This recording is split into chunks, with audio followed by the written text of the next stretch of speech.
Hi, my name is Heidi and I am faculty here in the ceramics department.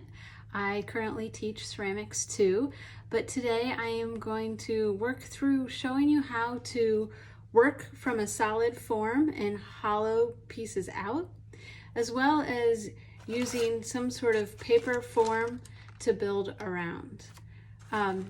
So let's get working. Okay, first we're going to talk about building around some sort of squished newspaper, newsprint, craft paper form. This is a different way to build than coil building or pinch pots, which you may have watched a video on already. Why would you do something like this? Possibly you're trying to make something larger and make it in a quicker fashion than one of the other ways would allow. Also, maybe coil building just isn't your jam and you want to experience something else. So I sometimes use this if I'm building kind of animal sculptures, but this could work if you were making a football or a face, any sort of object. What you want to do is find your newsprint and you want to kind of ball it up and you start to tape in and build your structure loosely. So this is going to be a torso of a sloth. So I kind of have this nice little curve in here that I can work with. And what I've done is just crunched up that clay and taped around it. So I'll show you that real fast.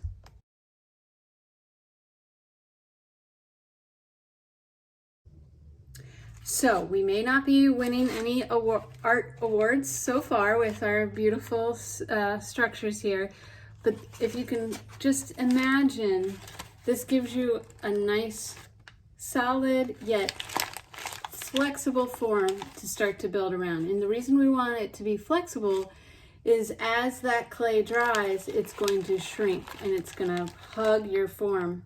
And you want your form to be able to flex with that shrinkage.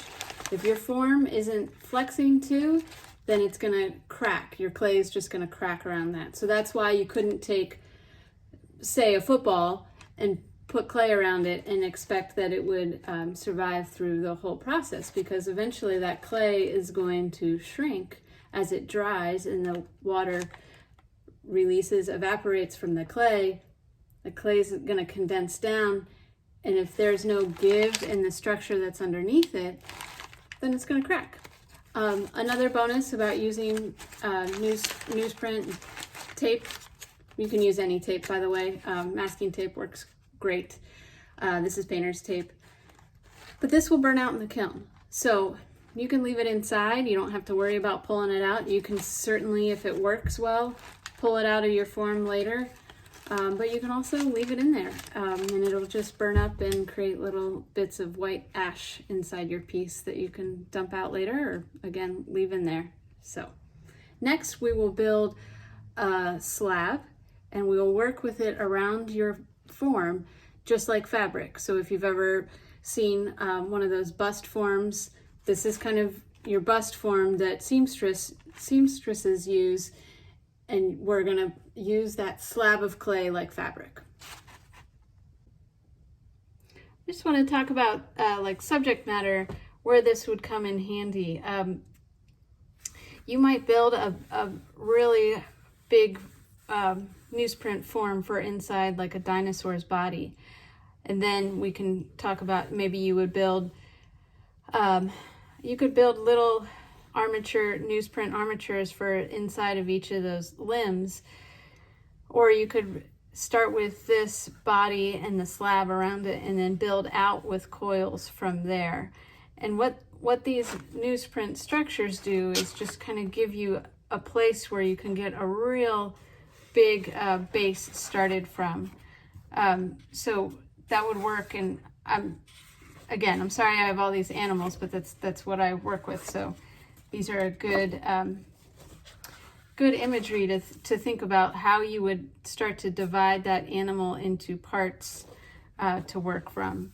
This would be a great place to build one of those newsprint structures for the inside, work with a slab on the outside, and then build out from there with a coil.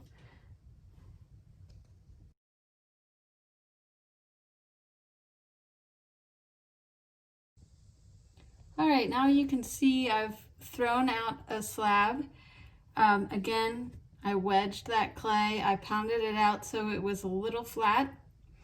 And then I did I call them flyby drops, and I switch directions where I'm picking it up. And I pick it and I flip it like a pizza. So I'm gonna flip this side out and drop it. Flip, and I drop, pulling towards myself. And then I reverse the direction going this way. I pick up from a different side, flip, and pull it towards myself. So then I've got a nice slab here without a slab roller or a rolling pin. It's pretty even throughout. And then I can take my structure and start to wrap and roll here. I can start to kind of tuck and see where, it's kind of like we're making a burrito here. See where this is going to work and tuck. So I'm just kind of rolling and tucking around that structure. Soon here we're going to get to slipping and scoring. But for right now, I'm just making sure I have the right size and right thickness. Again, check out the thickness of my slab. It's not so thick that it's, difficult to work with, but it's not so thin that I'm going to get a hole over in here. It's a nice pizza crust here. You don't want your sauce coming through your pizza crust here. So make sure it's a nice thickness, but not too thick, not too much clay, or else you're not going to be able to work with a good shape.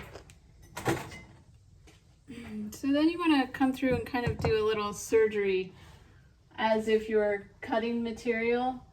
We're going to slice it up a little bit. Always better to leave a little extra, and so don't be too aggressive with your trimming. I'm going to trim off what I'm for sure not going to use here. Taking a wide trim, getting rid of that. I'm going to come around and go ahead and score the base slab here. Just really give it a good scraping so that wherever I may connect these, there's some scoring action wherever that connection is going to happen. Just if you're wondering, this clay is really at that just a little harder than cream cheese, like butter if you got it out of the fridge 15 minutes ago. All right. I'm going to come across, and I know that I'm going to connect that seam here. So I'm just, this is not a pretty, I always say that sculptures go through many, many ugly stages until right about the end. So have faith, don't get too discouraged. It's not supposed to look pretty during the journey. Get some water here.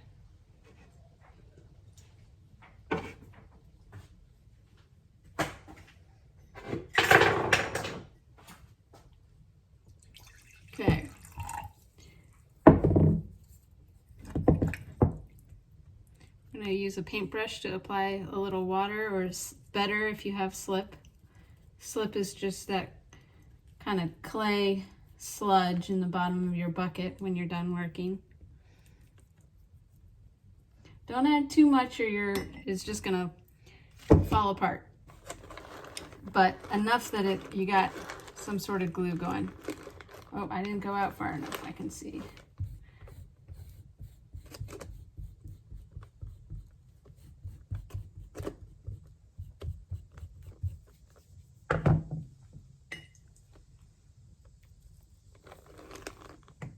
Roll and tuck that burrito. You don't want to pack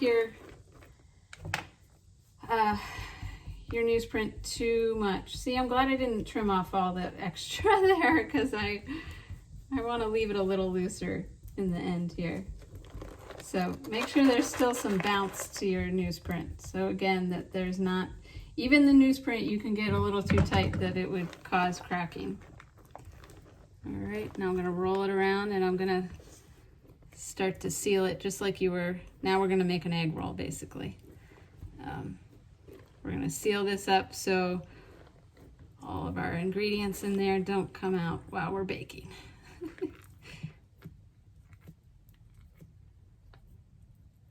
Again, don't be discouraged. See, mine doesn't look pretty either. And I have a little hole over here, not a big deal. I'm just gonna kind of smooth over it. If you have a giant hole, then make a patch just like you would make in your jeans. If you were a seamstress, you could score the area, make a tiny patch.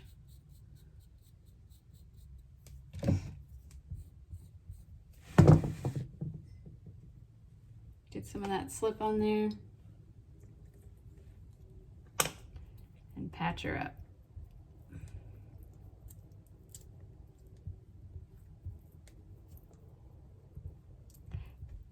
You don't want to work it too hard. I'm going to come back to that once it's stiffened up a little bit.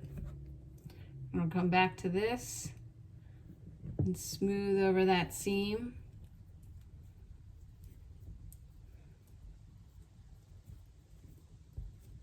There's too much clay at the end of this, so I'm gonna kind of smear it and take off that chunk.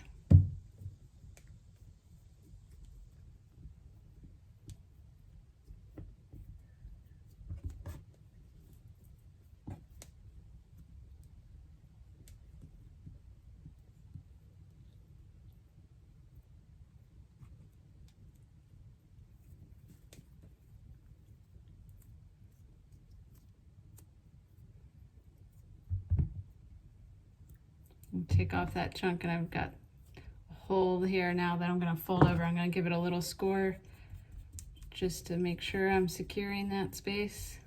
All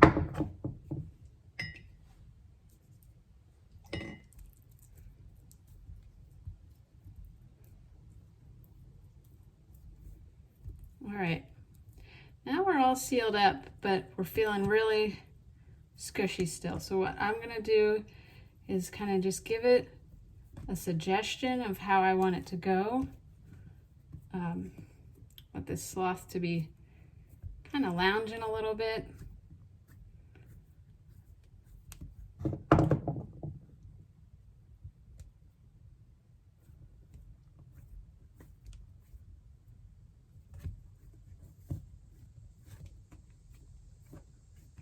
If you have an old pillow or something, if you have a rounded object like this, you could take more newsprint and kind of make it a bed, some plastic, or even like an old towel, an old pillow, some foam, and that way you're not setting it on a flat surface. If you set this malleable clay on a flat surface, guess what? That's gonna eventually flatten out while you're letting it dry a little bit. So I want to keep that roundness light and away from the table. I obviously don't want it to be rolling around in the end, but I want it to have some body to it. I don't want it to feel like it was pancaked in the rear. All right, so we're gonna give it a nice bed to chill in while it stiffens up a little bit. Okay, another way that you can build is called hollowing. You can take a solid structure and break it up into pieces, hollow it out, and put it back together, kind of like carving a pumpkin. So let's take a look at some of my drawings just to give you an idea of where we're going. Now you can approach this in two different ways. I'm going to go ahead and I'm going to demo both ways. You can approach it in building different sections of solid pieces. So we're going to divide the squirrel into a tail, a head, and then each of its limbs are going to be separate pieces too, and then his body. So I'm going to make, what do we got, 7 pieces, and then I'm going to hollow those pieces out and then attach them together. And then I'm going to jump over here to this walrus, and I'm going to start with the walrus all as one unit and hollow it out from there. So you'll see both approaches for hollowing.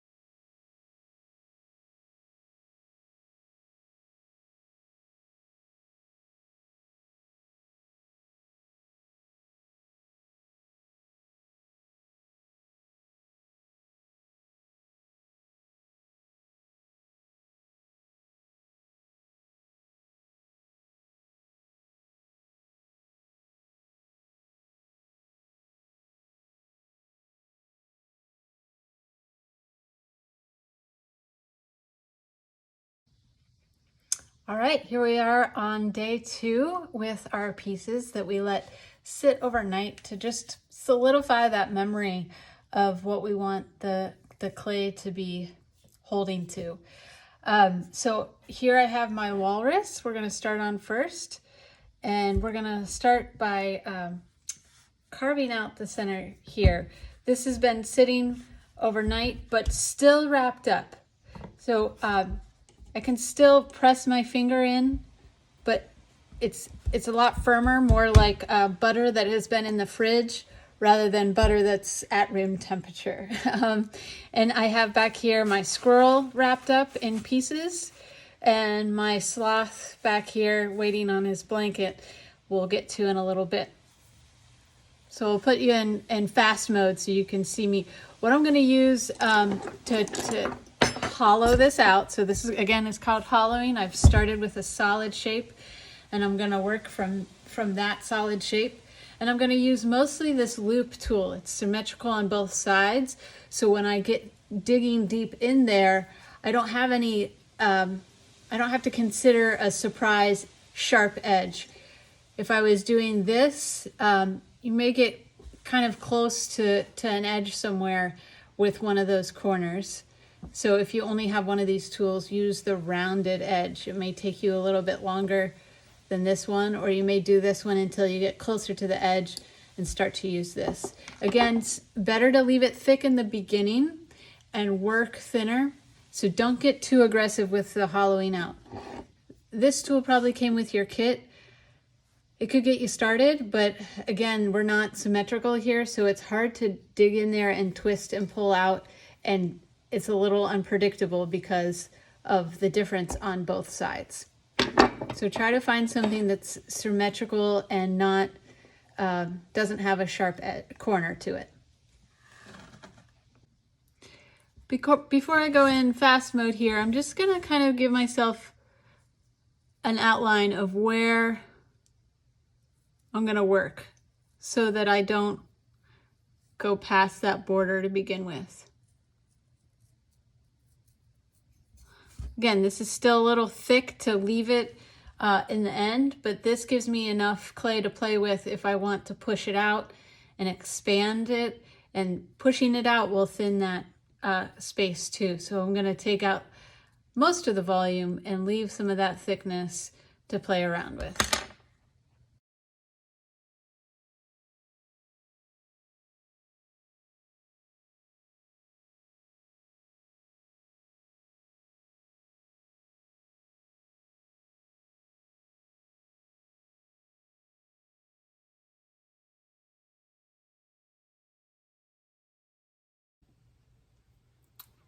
All right, you can see that I've taken most of the mass out of the center there. All of that stuff that I pulled out is right here, and this is really nice cream cheese type clay. So we can use this clay for another project, or I'm gonna wedge up some of it and use it for the facial features here on the walrus.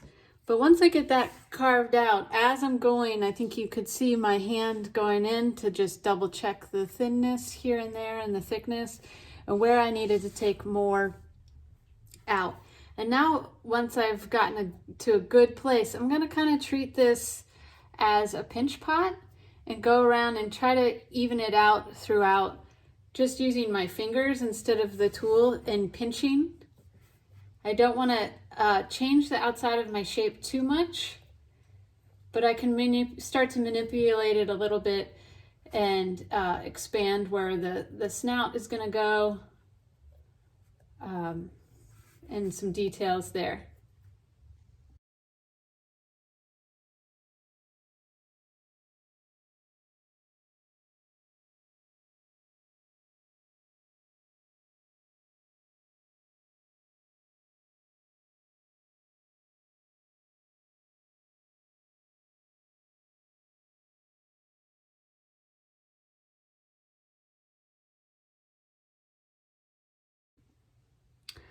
All right, we are not quite clear of the ugly stage yet. I always, again, I don't know if I said this already, but I think I did. As you're building sculptures, you go through a lot of ugly stages, and you want to just continue to have faith and push through those ugly stages to get to the finished spot. It's not going to look awesome right away, and you're kind of like pushing out this image through this pile of unformed clay. So it's going to take some patience and it's going to take some work. So just keep pushing to the next stage. If you feel like it's just not responding to your touch, or you're getting continually frustrated, your clay may need to sit for a little bit. Maybe getting too worn out, have too much water in it. So wrap it up, let it sit for a little bit, and come back to it if you're hitting a wall with it. You could see that I evened out the inside here, a little smoother in there, pretty much all the same thickness everywhere. It's just a little thinner right here in the neck, but not so much that it's gonna break. A little thicker here at the base because it's going to be holding the weight of the rest of the piece. And you can see that I also kind of squeezed out some tusks as well and let those sit for a little bit, and I've hollowed them out just to about here. I didn't worry about going all the way into the tip of that tusk. But this will give it a little more strength than if it was solid. It would start to get a little too thick if it was all of this was solid, and it would also be not a strong bond. If you take two things like this and bond them together, it's an easier break than if they're two hollow things put together. That's a stronger connection. So when at all possible, hollow those additions out. Sometimes things are so tiny you can't really hollow it out. But if you can, give it a little hollow so that when you attach it, it's a stronger connection. All right, now we're going to work on developing the face and texture a little bit. You can start to see his snout. We're going to attach these tusks and work around that a little bit.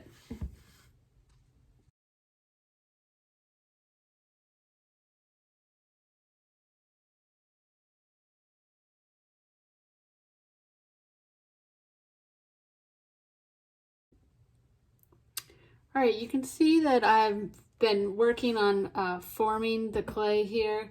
I first kind of did a little bit of a surgery. I sliced where I wanted that mouth to start, and then I started manipulating from the inside out, using some of that extra thickness to expand this clay.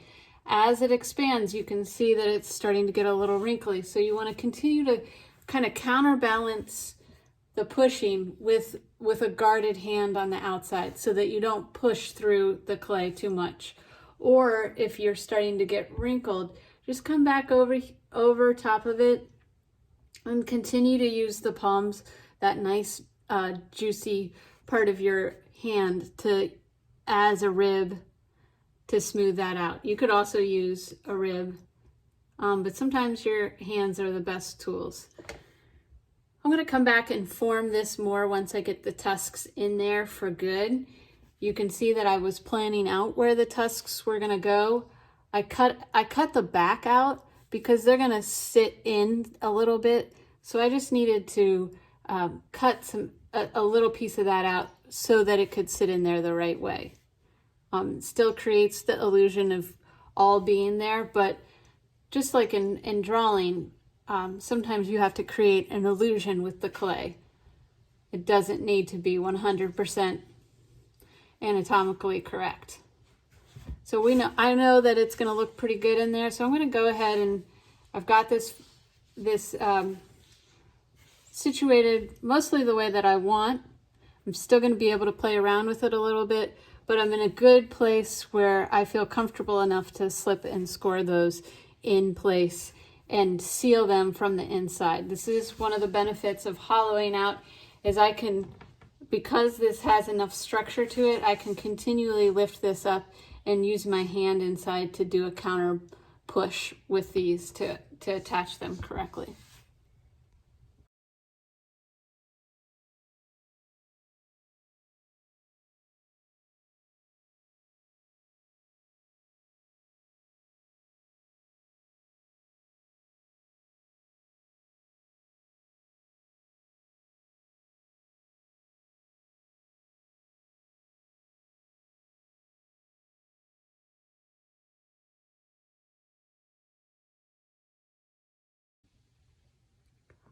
Okay, here we are. I've attached these and used a little force from the inside and the outside. Got them slipped and scored in there, and then I used this tool. They have these in the ceramics tool area, but also in painting. It's got like a little rubber tip.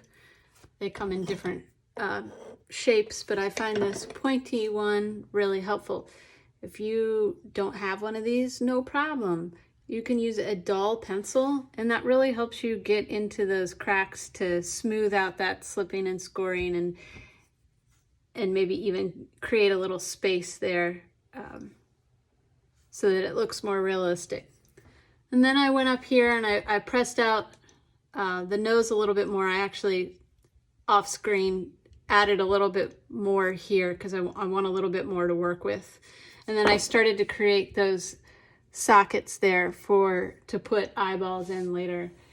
I remember in undergrad, I was trying to make an animal of some sort, and then I got to the eyeballs, and I pretty much just went like that. And my teacher was like, yeah, let's think about anatomy a little bit more.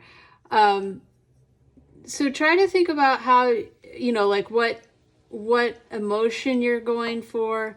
If you're trying to make it more cartoony or realistic, there's still ways to develop that and to show a little more skill within your thing. So try not to just take your needle tool and do all this nice work and then just poke a hole for your eyeball. Really, if you're going to give attention like this to one part of your piece, make sure you're doing it throughout, so that it makes sense and doesn't look like you just cut a corner on the eyeballs.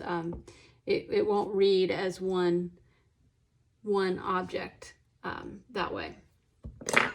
So I am gonna let this sit just for a little bit because I added water here and a little bit here. I've added more moisture to my piece, and I don't wanna exercise it too much. So I'm just gonna let it sit, and I'm gonna come back to it in just a little bit. In the meantime, I'm going to slide this away, and I'm going to come over to my squirrel pieces that I started the other day. I've got my torso, my tail, got my head, hips, feet, arms, and I'm going to approach it the same way as my whale. Or walrus, sorry, this is a walrus, not a whale. This is a squirrel. And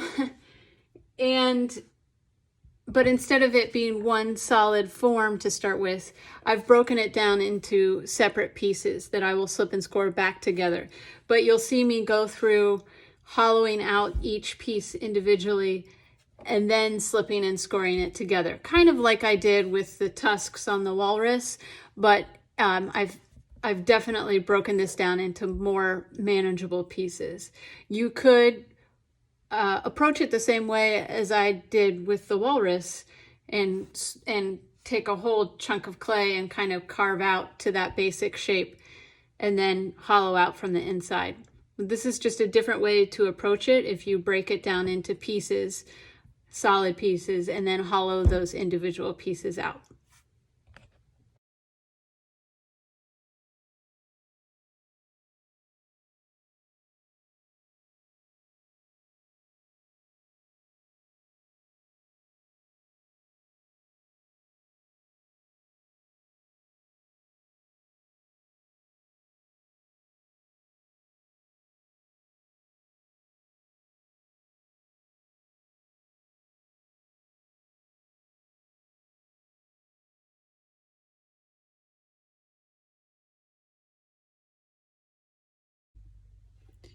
All right, here we are. Everything is hollowed out and ready to be attached. If you noticed, I was paying attention to where I could open up and hollow out based on where I would attach two forms. So instead of going from underneath on this one, I would have a hole that I would have to patch up later. But I opened it in the neck area so that I could just add the head on top of there. Same with the thighs. Instead of going straight from underneath, I went from the side that is going to attach straight to the body. And if you noticed, like just angling it a little bit more, again, I could have gone straight from the bottom or the top on the tail, but that would have created more work for me to do. So now it's going to go right up against the back there. Now, with the limbs, they were too thin to hollow out with a carving tool. So if you noticed, I used different thicknesses of the handles of paintbrushes to stick in there and just kind of wiggle out. And so I'm still hollowing that out. It still has some more strength to it because of two hollow connections rather than two solid connections. So it's giving it more strength, but I didn't have to dig in there with my tool because it's such a tiny, narrow space. I didn't go all the way down, I just went to about here. Now I'm going to slip and score and attach all these pieces together and start bringing out some of the details.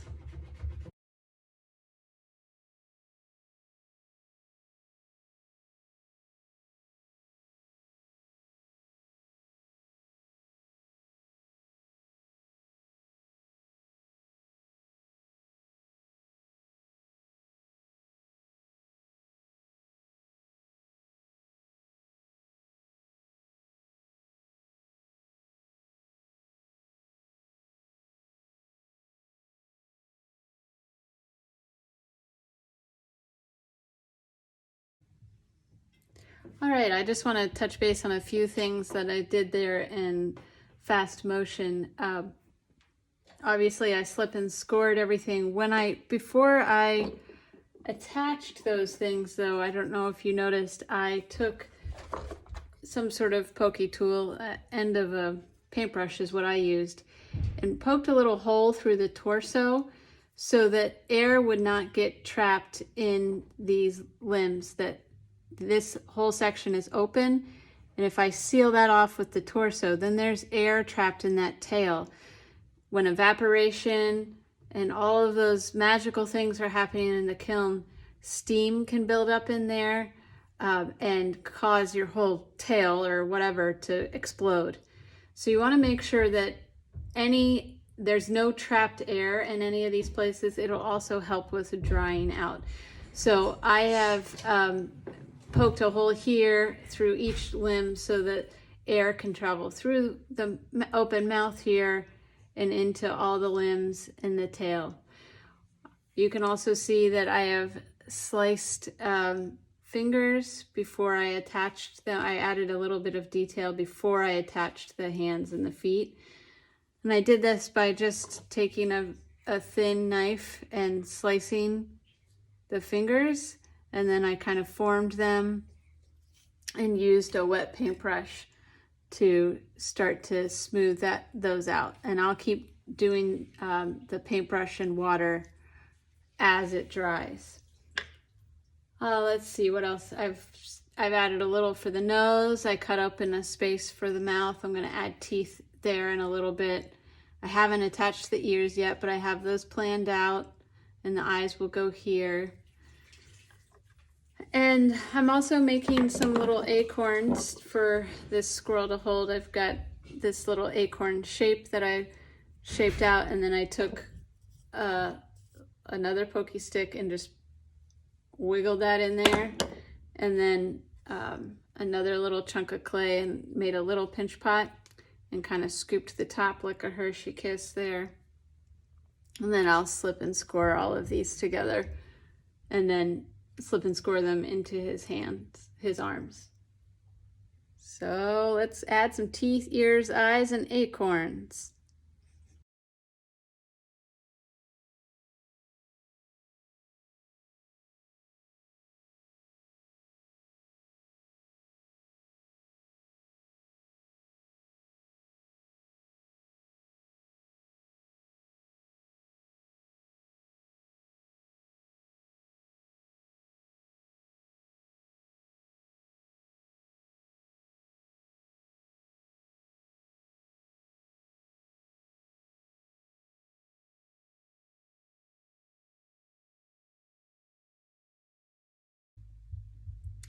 Just thought I'd slow down the video here and talk about these eyes a little bit.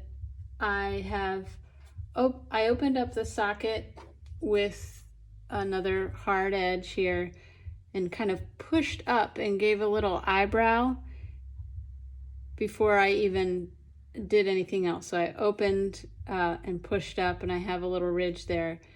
And then I measured out the right size eyeball. I slipped and scored, added a little moisture in there, and pushed in the eyeballs. And what I'm doing now is, you can see here, I've added just a little coil here to the underside of the eye so that it makes it look like it's sitting more in there, like an eyeball would. So you can see that I have all my acorns assembled and ready to attach, but I'm waiting till some of this just firms up a little bit from attaching these limbs earlier before I start to attach other things. Here I go with the eyeball, and I'm gonna leave that top ledge rounded, and I'm gonna pull down the clay so that it becomes one with just like your own anatomy, like it's coming out of your face. So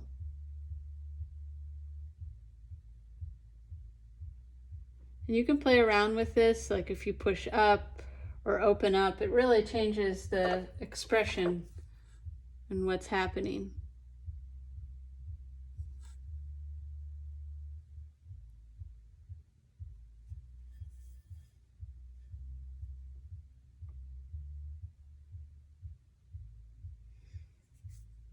Right, and then one thing that I've stopped the video a couple times. I have my squirrel sketches back. Can't see them because the squirrel's in the way. Back here, that I'm continually referencing. I also sometimes, even though I have those sketched out, will just have squirrels in different angles pulled up on my Google search for images, so that maybe I see something that I didn't realize was such a characteristic of the animal that I'm doing. Maybe I got it in my sketch, but I want to make sure I get it more accurate based off of a photo. So I'm just continually referencing online sources as well. Some other things that I've done here is when I'm attaching limbs, I will work to, not only have I slipped and scored and pushed that in, But then I will start to take clay from one or the other and kind of push it and seal it. So I'm taking clay from that arm and going over that seam, pushing past that seam. Kind of like a band-aid all across the seam. If it feels thin there, I did this in the back of the with the tail. Not only did it feel thin there, it just felt a little like it needed a little more support. So then what I did is I came through and I scored and added a little coil right on that seam, and that provides extra strength for something that's maybe a little heavier or a little more precarious. I don't know if you saw it too in that fast motion video. At one point when I first added this, of course there's a lot of moisture here and it's tilted back a little bit, so we're struggling with like a heavy object pulling towards gravity. And what you can do is you can make, I call them smush bridges, it's nothing fancy. Just take some of your extra clay and smush it together and create a counter force. And that smush bridge can stay with the object the whole even through the firing in the kiln if it's not too thick. That way it just provides a little extra support as it's becoming one with the clay, with the rest of the object. If this support bridge, if I decided to do something like this, that's not going to work because eventually my squirrel is going to shrink, but my tool is not. So that is why smush bridges are really handy, because they will shrink just as much as your object. And that creates some support. Like if this arm was out further or up in the air, I might put a smush bridge off of its hip and prop up the hand if it was up here. So there are tools that the clay itself can become a tool. All right, so I'm pretty satisfied. I'm kind of to the point where I need to let this sit before I clean it up more, or else I'm gonna start to make more problems. So this is one of those times where you just kind of like wrap it up loosely, let it sit for an hour or overnight if you can't come back to it. And then we'll come back and clean up all these goobies. We'll put some more details in the eyes and the nose and the teeth, maybe these acorns, and attach them. All right.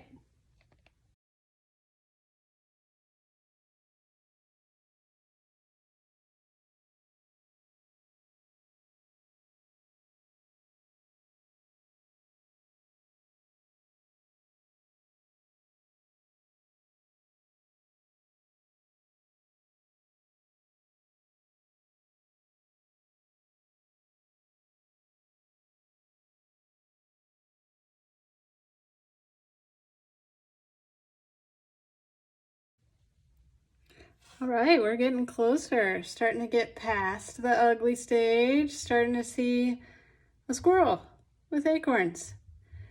I think I need to let this sit overnight. Then I'm gonna draw in some, maybe more details, some fur possibly, maybe I'll just leave them smooth. What I did here is I added a little, I've got a whole eyeball, I've got the eyelids, but I added a little dot here to collect some black underglaze so that he'll have an iris in the end. Yeah, so, oh, and I added the teeth, and they're a little wet now, so I need to like come back and clean them up a little bit. I don't know if you saw, I lost my first batch in there. I mean, sometimes you feel like you're an engineer, sometimes you feel like you're a dentist, sometimes you feel like you're an artist. It would have been easier for me to add those teeth before I even added this head onto the torso, when I could have gotten my fingers inside his mouth. But I just wasn't thinking that far ahead. But sometimes you're lucky and you think that far ahead and you can do those things. Because I did not think that far ahead. I had to use two tools like chopsticks to attach these. So we'll let them sit overnight and we'll see the finished product tomorrow. Let's get working on our sloth and our newsprint armature.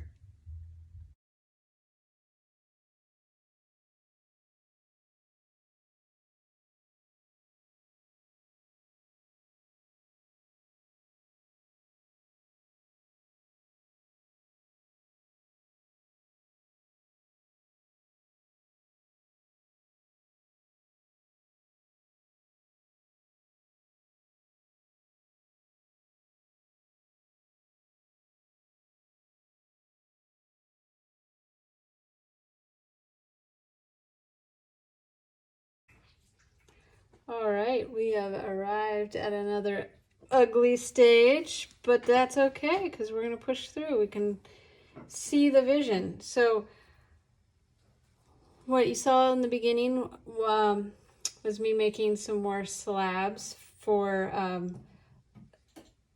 appendages here. We got arms and legs, a little longer than I want, but that gives me a little playroom with them. I've stuck just a little bit of craft paper inside and rolled that burrito and slip and score it again. Again, when I throw out that slab, I'm switching directions so that it is even. If I keep throwing it one direction or throw it flat down instead of doing the drop by, the edges are going to be really thin and the middle is going to be thick. So by switching the direction every time or every second time, then you start to get an even pressure of the clay in all directions. So we've got this torso has definitely hardened up a little bit. I've been working on smoothing it out. I've added a little clay in the spots where I had dimples, and I might add, I'm going to wrap this pretty tight and maybe just spray it just a little bit because this is a lot harder than these right now. So I want to let these dry out a little bit before I do anything else. I have them started in the right direction. I'm going to have this arm folding over the sloth's belly. I'm going to have this arm under his head. Then I'm going to have his legs kind of lounging out here. So I just suggested which direction I wanted them to go before they start drying. And we'll come back to them in a little bit. On to the walrus.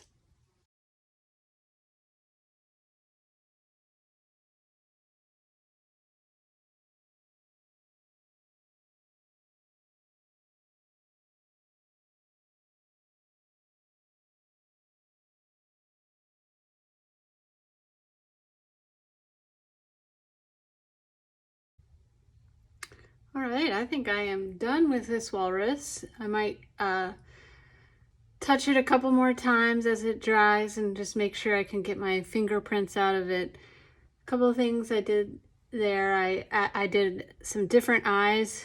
I added the eyeball, and then instead of just poking for the iris, I added another ball for the iris and poked a hole in there. So just continue to play around with playing with that. And walruses are pretty wrinkly, so I gave him a double fold on his saggy eyelids here underneath, bottom eyelids. Put some dots in here for whisker areas. I'm a little torn. These are feeling a little big to me, so next time you see this, they might be a little smaller. And then I just went through here with my drawing tool and gave it some extra wrinkles, and then came back with my finger and just played around with them a little bit so they looked more graceful and instead of harsh throughout. And then I also gave this a little undercut so that there's a little shadow. It's lifting off of the table a little bit, instead of it coming out with just like a sharp, gross piece of clay. You don't want to spend all this time up here and then not pay attention to this part. This is where a lot of eyes are going to settle, because it's going to be where the eye travels down and then it changes objects here. So you're going to you're not going to be able to hide those ugly edges. So make sure your piece is has had attention given to it at all parts. And then I took a rib or a finger and just kind of smoothed around as well so that it's not sharp or anything. All right, we need a name for this guy, but yeah, I might make these a little smaller. But besides that, we're close to done here with this one. All right, I'm back in the morning to my sloth. He has a little more moisture in him now after being sprayed and wrapped, but I want to continue to keep an eye on that before I'm just measuring out these limbs. The temperature has changed a lot from like 95 degrees down to 70 degrees in the past couple of days. So I want to, the amount that these are drying out has changed drastically. These are still very wet. So I'm going to try to dry them out a little faster by leaving them out exposed in the air for a couple hours, and I'll leave this wrapped up. But before I do that, I'm trimming the arms and legs to the length that I want them, so I have less to dry out. I'm going to do long claws out of this part. So I've got a hand for there. We'll speed it up here, but just kind of measuring out and trimming what needs to leave so that I'm not drying out too much at once.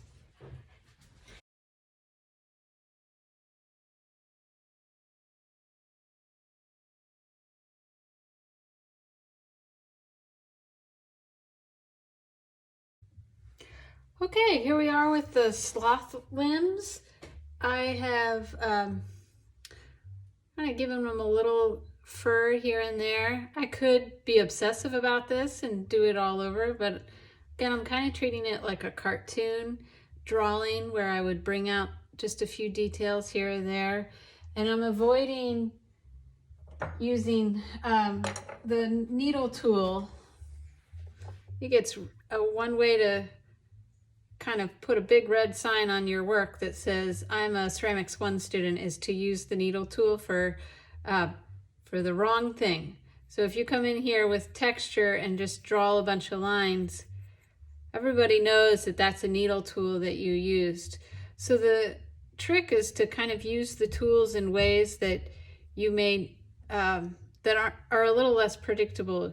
If you wanted to use a tool like a needle tool, coming in, kind of being a little more precise about what you're doing with that needle tool, giving it a little more, taking a little more time to do real fur instead of random lines, even undercutting it a little bit. I'd put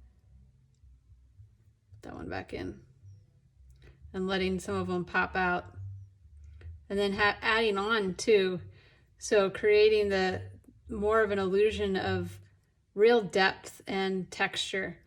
For me on this one, I'm just going to do these few fur clumps here and there, and I've done that by adding I coiled out and pinched out these little cone shapes, and I'm slipping and scoring and I'm attaching them.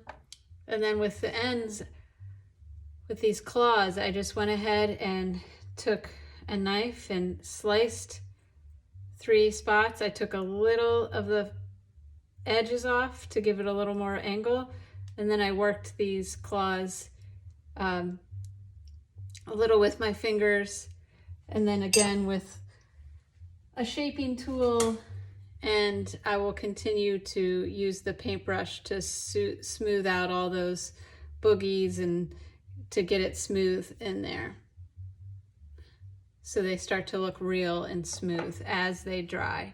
So a little at a time. You don't need to, once you start working on them, you don't need them to look perfect. Remember, work on them a little bit, let it dry a little bit, come back to it. It's all about timing with clay. So I'm going to speed you up and just go through those. I've already made the claws. I forgot to record. I've got 3 of them finished here. I'm going to add some fur here. Kind of mapped out where I want the sloth face to go. Obviously, I'm not going to just leave it like a drawing. I'm going to add some texture and depth here as I add on the arms. So you can see all those as we go quickly.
All right, we went through a lot of chunky unknown space there, the ugly stage. And here the sloth is starting to emerge. I've attached some facial features and limbs. I need to go back and kind of smooth things out and add a little more texture, but I'm gonna let him sleep for the night first and just set up since I've added all that extra moisture to the clay. But you can see that I added a little paper underneath because he's such a long object. I wanted to be able to move him easily so that if I pick up his torso, his legs, all this gravity doesn't pull his legs down. So I can kind of slide him from place to place now with this paper, and that's a much safer way to move him around. And as I was building, I don't know if you saw, I don't have it there now, I had a chunk of clay back here, kind of propping them up until I got all 4 limbs on and the balance was right. So it's okay, again, to use those smush bridges or a little support while you're building or through the firing, as long as when you take those smush bridges out, you know that it's gonna stay on his own once you take it away. So he is gonna go to bed, and we'll check on him tomorrow. One thing I want to say before I cover him up for the night real quick. I don't know if you saw, again, when I'm attaching these limbs, the limbs are hollow down to about here. So I want to make sure that air can flow through the whole thing. Now I've poked a hole right before I attached all those limbs to the torso. But now there has to be a way for the air to get out of the torso. So I am going to go ahead and you could do it like a sneaky needle tool poke somewhere like in his armpit. Maybe that's just what we'll do for now. Or underneath him. I was thinking I was going to go ahead and actually open up his mouth just a little bit to add a little more character and to be able to let that air out. I'm hitting the newsprint. Again, that newsprint is still inside of his torso and his arms. And that's okay, it'll burn up in the firing. Just smoothing that, what I bonked with my tool there with a wet paintbrush. All right, we'll come back in the morning and clean things up. All right, good morning. We're gonna wake up the sloth and get going on our final details. I'm gonna take a couple looks at some sloths online and see where I can pull out some special characteristics while I do some final detailing.